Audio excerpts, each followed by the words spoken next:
বিশেষ মাটি, পাথর, শ্যাওলা আর নানা উপাদান বয়ামে ভরে গড়ে তোলা হচ্ছে ভিন্ন এক জগৎ, যেখানে তৈরি হবে পাহাড় আর অরণ্যের মিশেলে ছোট ছোট গাছের আবাসস্থল।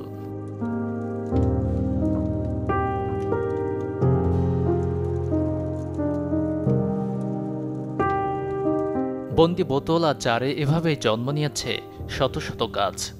গাছ লাগানোর এই পদ্ধতিকে বলে টেরারিয়াম।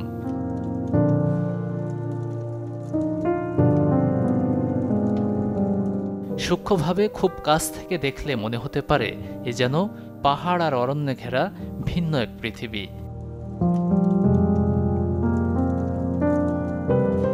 করোনা পরবর্তী সময় গাছের দারুণ এই রাজ্য গড়ে তুলেছেন রাজধানীর গুলশানের উদ্যোক্তা নাদিয়া হুসাইন। ২৫ থেকে ৩০ প্রজাতির শত শত গাছের সংগ্রহ আছে এই উদ্যোক্তার। হাউস গার্ডেন বাগান ছিল, খুব শখ ছিল প্লান্টস রাখা।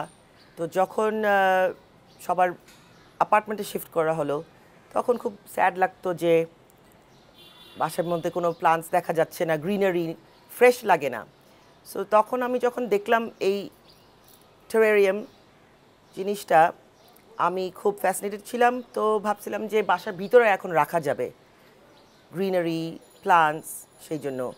তো আম্মা খুব গার্ডেনিং করতেন, আম্মা নাই এখন। তো ভাবছিলাম যে এটা ইনডোরের জন্য সুন্দর লাগবে এবং সারভাইভ করে ইনডোর।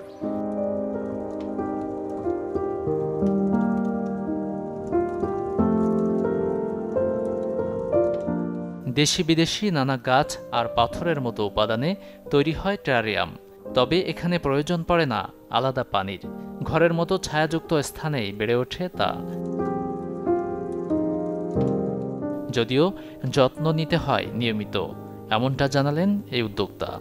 যদি আমরা একটা ছোট ইকোসিস্টেম বানাতে চাই যেটা সারভাইভ করবে, সো আমাদের আর্থ যেরকম রকস, স্যান্ড, মানে কিছু লেয়ার্স থাকে, ওই লেয়ার্সগুলো মেনটেন করতে হয়, সো দ্যাট আমরা যখন বন্ধ করি পানিটা জানি রিসার্কুলেট হয় কনডেনসেশন হিসাবে।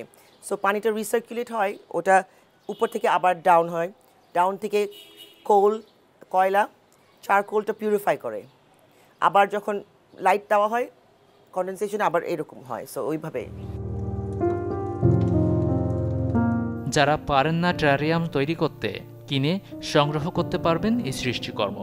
একটি গাছ কিনতে গুনতে হবে ৫০০ থেকে ৫০,০০০ টাকার মতো। সাইজ ও ডিজাইন ভেদে বাড়তে পারে দাম।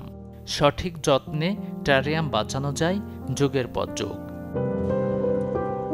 ইট পাথরের এই শহরে সুযোগ নেই পাহাড় কিংবা জঙ্গলের বিশালতায় হারিয়ে যাওয়ার। চাইলেই মন ভরে নেওয়া যায় না বুনো গন্ধ।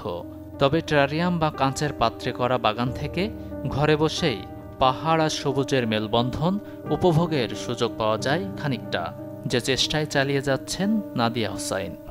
অ্যাস্থেটিক বিউটিফুল লাগে অ্যান্ড এনকারেজ করে, অ্যাটলিস্ট ইয়াং জেনারেশনদেরকে এনকারেজ করে ফর গার্ডেনিং অ্যান্ড প্লান্টিং। আমাদের ছোটোবেলায় কিন্তু আমাদের বাপ মা আমাদেরকে, আমরা যেতাম বাইরে, এখন বাচ্চারা তো সব বন্ধ, অ্যাপার্টমেন্টের ভিতরে বন্ধ, ওদের আইডিয়া নাই। যখন ছোটো বাচ্চারা ইনফ্যাক্ট দেখে এগুলা, খুব ইন্টারেস্টেড হয়।